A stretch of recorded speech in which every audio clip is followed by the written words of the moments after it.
Halo Sobat Ambiar, balik lagi di channel Celengan Film. Semoga kalian saat melihat video ini dalam keadaan baik-baik saja. Dan kali ini kita mau membahas film berjudul The Eighth Day of a Week. Penasaran kan sama isi ceritanya?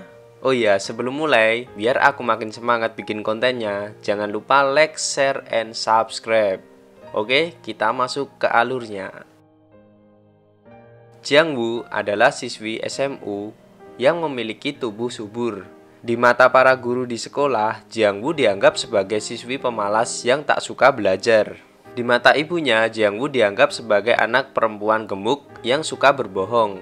Di mata teman kelasnya, Jiang Wu dianggap sebagai hama pengganggu, sehingga mereka sering menjahilinya. Hal itu tak membuat Jiang Wu patah semangat. Dia selalu rajin ke sekolah demi bisa melihat seseorang, yaitu teman sekelasnya yang bernama Gu Bei.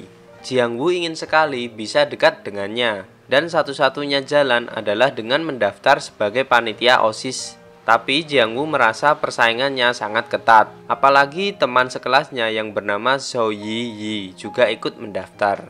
Akhirnya Jiang Wu dan Zhou Yiyi bersaing untuk bisa masuk OSIS bagian humas agar bisa dekat dengan Gu Bei. Saat pengenalan diri, Zhou Yiyi bisa dengan lancar mengatakan visi dan misi di depan semua siswa. Sedangkan Jiang Wu hanya menunduk sambil terbata saat memperkenalkan diri lalu kabur dengan begitu saja.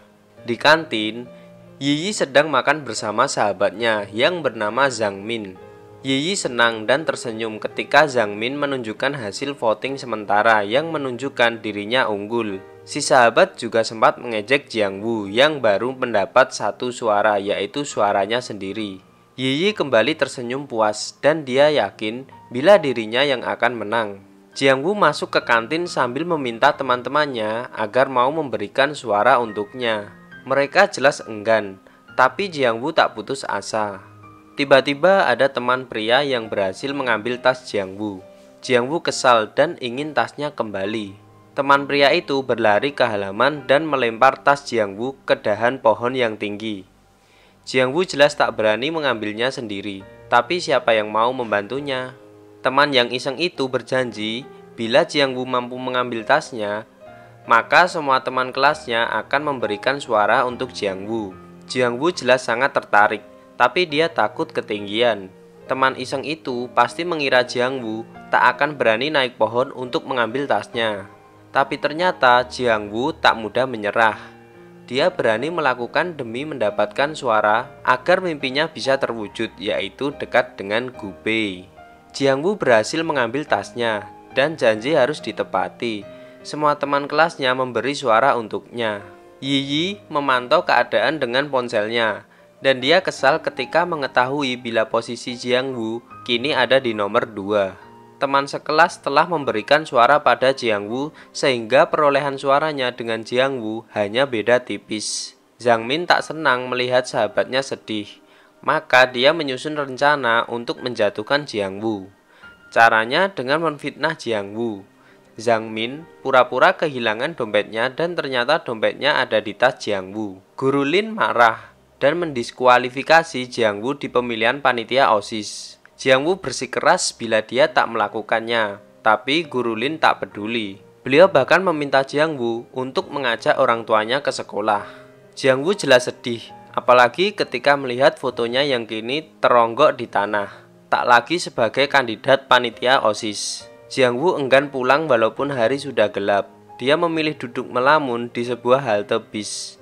Tiba-tiba muncul seorang nenek pemulung dan menasehatinya. Jiang Wu agak takut karena si nenek seolah bisa membaca pikirannya. Si nenek tak peduli dan meminta Jiang Wu untuk segera pulang seraya menggerakkan tangannya ke wajah Jiang Wu.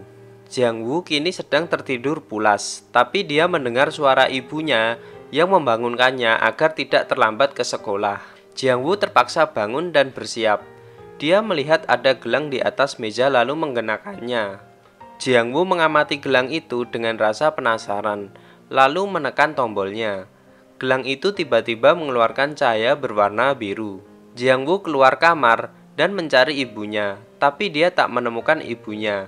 Padahal dia sudah mencari di setiap ruangan, lalu Jiang Wu pergi tanpa pamit karena takut telat. Di tengah perjalanan, seperti biasa dia berhenti sejenak untuk membeli cemilan, tapi tokonya sepi, tak ada siapapun. Jiang Wu merasa aneh karena tak melihat orang lain sejak keluar dari rumah. Jiang Wu memutuskan melanjutkan perjalanan ke sekolah. Di sekolah, Jiang Wu buru-buru memarkirkan sepedanya, dan roknya tak sengaja tersangkut sepeda hingga sobek. Jiang Wu hanya mengaduh tapi langsung berlari menuju kelasnya. Tapi dia kembali dibuat bingung, karena tak ada siapapun baik di kelas ataupun dimanapun. Jiang Wu mencoba memanggil untuk mencari perhatian, tapi senyap tak ada sahutan. Setelah dirasa tak ada siapapun, kecuali dirinya, maka Jiang Wu meluapkan kegembiraannya dengan berteriak senang, karena situasi ini seperti impiannya. Memimpin upacara dan berpidato untuk memuji dirinya sendiri. Ketika sedang menikmati kesenangannya, tiba-tiba Jiang Wu melihat sepeda biru milik Zhang Min. Terbesit ide untuk balas dendam karena Zhang Min telah menfitnahnya. Jiang Wu akhirnya menggunakan tali untuk menarik sepeda Zhang Min dan mengikatnya di atas ring basket. Dia tersenyum puas sambil bersandar pada tembok. Jiang Wu tak sengaja melihat sekaleng besar cat berwarna merah beserta kuasnya. Timbul ide iseng lainnya, dan Jiang Wu menulis tembok putih itu dengan huruf yang besar. Isi tulisannya adalah "Aku menyukai Gubei". Jiang Wu puas dan memilih pulang. Di tengah jalan, dia mampir ke toko cemilan dan dia menghabiskan beberapa makanan lalu pulang. Sesampainya di rumah, dia kembali makan cemilan sambil tiduran. Tangannya yang mengenakan gelang tak sengaja menyentuh jam waker, dan gelang itu kembali mengeluarkan cahaya. Jiang Wu kembali mendengarkan suara ibunya, dan kali ini sang ibu masuk ke dalam kamarnya sambil berusaha membangunkannya agar segera berangkat. Jiang Wu terpaksa bangun, dan dia kaget melihat jam wakernya yang ternyata masih menunjukkan jam 7:30 kurang. Jiang Wu pamit, dan dia menolak ketika ibunya menyarankan untuk sarapan dulu. Ketika lewat di depan toko cemilan, Jiang Wu bisa melihat dan mendengar si pemilik toko kebingungan setelah mengetahui ada makanannya yang hilang. Tapi di sekolah, dia kembali dibuat heran ketika para siswa berkerumun di bawah ring basket. Jiang Wu kaget melihat Zhang Min beserta sepedanya bertengger di atas ring basket sambil menangis ketakutan. Jiang Wu teringat sesuatu, dan dia segera berlari ke arah tembok putih di dekat lapangan. Rupanya, di sana terlihat jelas tulisan yang sudah dibuat sebelumnya. Jiang Wu bingung sambil menggaruk kepalanya. Dia tak menyadari bila Gubei berdiri di sebelahnya dan meminta orang itu untuk mencubitnya dengan kuat. Gubei tak mengerti, tapi Jiang Wu kembali meminta hal yang sama, dan Gubei terpaksa mencubitnya dengan kuat. Jiang Wu mengaduh dan menoleh. Dia buru-buru pergi setelah menyadari bila orang yang telah mencubitnya adalah Gubei. Jiang Wu berlari menuju kelasnya. Dia duduk di kursinya dengan nafas yang masih terengah-engah. Jiang Wu tak percaya dengan apa yang telah terjadi. Lalu dia teringat sesuatu dan melihat roknya. Dan Jiang Wu tersentak kaget karena ternyata roknya sobek, berarti semuanya bukan mimpi. Jiang Wu menjalani hari itu dengan tidak tenang, dan begitu bel tanda pulang berbunyi, Jiang Wu langsung bergegas pulang. Sesampainya di rumah, Jiang Wu segera mencari ibunya untuk menceritakan pengalamannya. Tapi si ibu tak mempercayai ceritanya. Si ibu malah meraba dahinya dan mengira bila putrinya sakit, sehingga bercerita tak jelas. Jiang Wu kesal dan memilih masuk kamar. Dia kaget ketika melihat kamarnya yang berantakan, dan Jiang Wu lebih kaget lagi saat melihat nenek yang ditemuinya semalam kini ada di kamarnya. Semula Jiang Wu merasa takut, tapi menjadi penasaran saat nenek menjelaskan bahwa apa yang terjadi bukan mimpi. Nenek menambahkan bila gelang yang dipakai Jiang Wu akan memberi bonus 1 hari kosong, yaitu hari Kamis. Jiang Wu bisa mendominasi apapun, tapi nenek meminta agar Jiang Wu menjadi dirinya sendiri. Jiang Wu tak mengerti dengan penjelasan nenek tentang dimensi waktu yang saling berhubungan. Nenek tak mempermasalahkannya, dan beliau memberi mantra agar gelang itu hanya berfungsi untuk Jiang Wu. Setelah itu, si nenek tiba-tiba menghilang. Suatu hari di tengah keramaian, Jiang Wu mencoba memencet tombol gelangnya. Dan seketika orang-orang yang semula berlalu lalang menghilang. Hanya ada Jiang Wu sendirian. Dengan bantuan gelang ajaibnya, Jiang Wu akhirnya bisa mengetahui tempat kos Gu Bei. Dia terpesona melihat kamar Gu Bei yang rapi. Jiang Wu mencoba menulis pesan perkenalan diri dan dia menggunakan nama samaran Pai. Ketika sedang belajar, Gu Bei heran melihat pesan dari Jiang Wu. Dia bertanya pada Bibi yang biasanya membersihkan kamarnya, apakah ada tamu yang datang? Tapi Bibi mengatakan tak ada siapapun yang datang. Gu Bei mencoba tidak peduli dengan rasa penasarannya dan berniat membuang pesan itu. Tapi di halaman buku lainnya kembali terselip pesan dari Jiang Wu. Gu Bei merasa sedikit ngeri dan dia mengedarkan pandangan ke kamarnya. Bahkan mengintip celah yang ada di bawah meja belajarnya, tapi tak ada apapun. Gu Bei akhirnya membalas pesan Jiang Wu. Jiang Wu meminta Gu Bei agar tak penasaran lagi, karena dia hanya ingin berteman dengan Gu Bei. Singkat cerita, mereka akhirnya saling berbalas pesan, dan kian akrab walaupun Gu Bei tak tahu siapa Pei itu sebenarnya.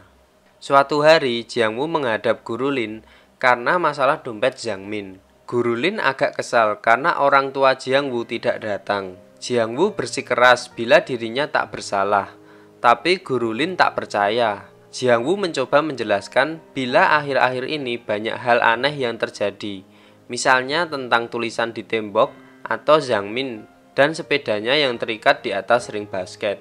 Guru Lin tak percaya hal mistis. Beliau bahkan menantang bahwa dirinya akan percaya bila meja kerjanya ini pindah ke toilet sekarang juga. Guru Lin duduk sambil minum minumannya. Beliau melirik Jiang Wu dengan sorot menantang. Tiba-tiba, apa yang diinginkan terjadi. Rekan kerja Guru Lin kaget ketika menoleh ternyata meja serta Guru Lin tak ada di tempatnya. Jiang Wu pura-pura kaget. Sedangkan pria pembersih toilet tak kalah kagetnya melihat Guru Lin ada di toilet beserta meja kerjanya.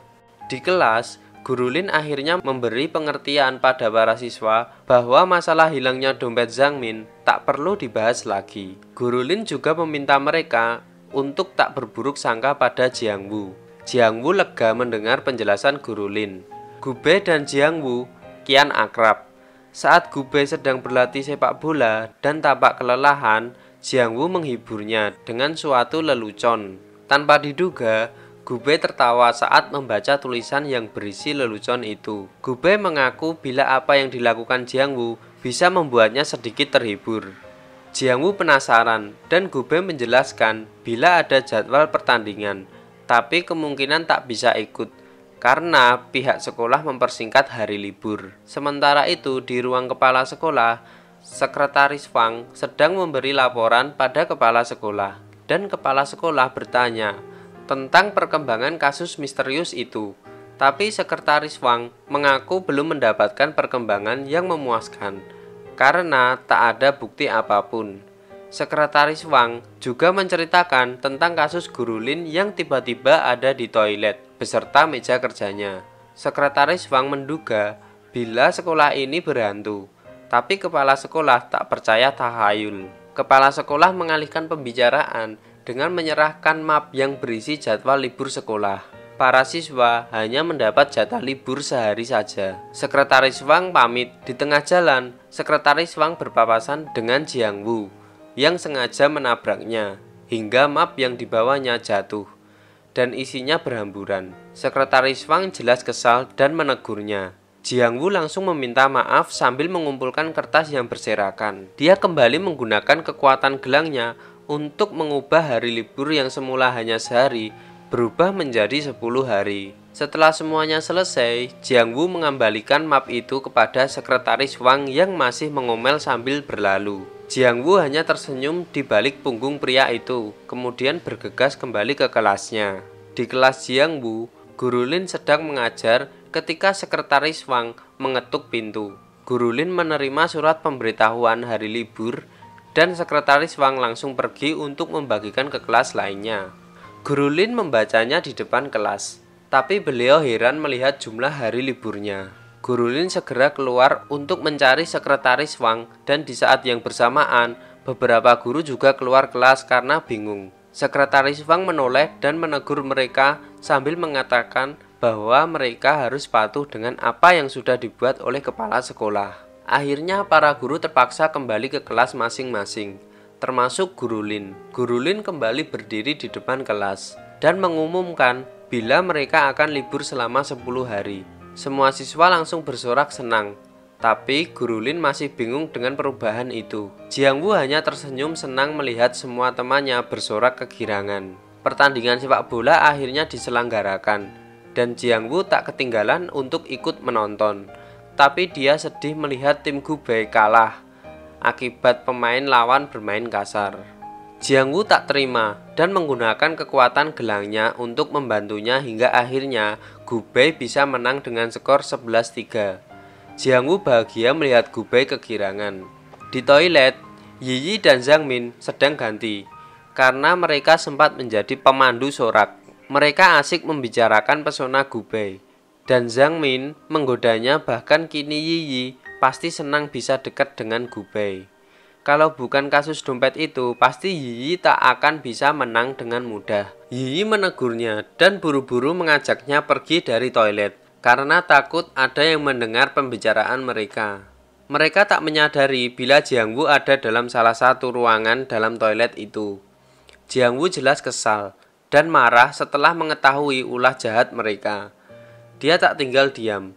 Dengan menggunakan bantuan gelangnya, Jiang Wu membalaskan dendam. Jiang Wu sengaja memasukkan beberapa dompet milik teman mereka ke dalam tas Zhang Min. Paginya, kepala sekolah datang dan beliau menegur satpam yang tidur di jam kerja. Si satpam jelas bingung. Bukannya hari ini masih libur, tapi mengapa kepala sekolah datang? Satpam itu tak berani membantah dan terpaksa kembali bekerja. Sekretaris Wang masih tidur ketika kepala sekolah menelpon sambil mengomelinya karena sekolah sepi. Sekretaris Wang mengaku bila sekolah memang libur, dan hal itu membuat kepala sekolah kian marah. Beliau tak mau tahu dan memerintahkan agar sekretaris Wang memanggil semua siswa agar kembali ke sekolah. Gubei dan Jiang Wu kembali ngobrol. Gubei menduga bila Jiang Wu yang telah membantunya untuk memenangkan pertandingan, dan Jiang Wu mengiyakan. Gubei jujur mengakui bila sebenarnya dia ingin berjuang dengan kekuatannya sendiri, dan Jiang Wu berusaha mengerti. Jiang Wu sadar bila Gubei sangat suka belajar dan berpesan agar kelak mencari pacar yang pandai. Gubei tak ingin memikirkan hal itu dulu. Saat ujian tiba, maka Jiang Wu menggunakan kekuatan gelangnya untuk mencontek jawaban dari siswa lain. Hasilnya bisa diduga. Nilai ujian Jiang Wu tiba-tiba melesat di peringkat pertama, sedangkan Gubei ada di posisi kedua. Jiang Wu jelas tak menduga hal itu. Dia malah merasa tak nyaman ketika semua mata tertuju padanya. Teman sekelasnya juga tak percaya, dan mereka seolah mengejek Jiang Wu agar mau mengajari mereka juga. Guru Lin memuji Jiang Wu. Para guru kaget sekaligus senang melihat pencapaian Jiang Wu. Guru Lin menyarankan pada yang lain agar bertanya pada Jiang Wu bila ada pelajaran yang tidak dimengerti. Jiang Wu hanya diam menunduk, sedangkan Yi Yi jelas terlihat kesal. Jiang Wu dan Gubei sedang menggambar bersama ketika Yi Yi masuk ruang OSIS. Yi Yi heran melihat keberadaan Jiang Wu, dan Gubei menjelaskan bila Jiang Wu masuk sebagai anggota atas rekomendasi guru. Jiang Wu merasa salah tingkah dan seolah terganggu dengan kehadiran Yi Yi. Yi Yi tersenyum mendengar penjelasan Gubei dan berusaha bergabung dengan mereka, tapi dia jelas terlihat sangat cemburu ketika Gubei memuji kemampuan Jiang Wu dalam menggambar, atau saat Jiang Wu sengaja menggoda Gubei, dan keduanya tertawa bersama. Karena ceritanya sangat panjang, jadi nantikan di video selanjutnya untuk part keduanya. Terima kasih.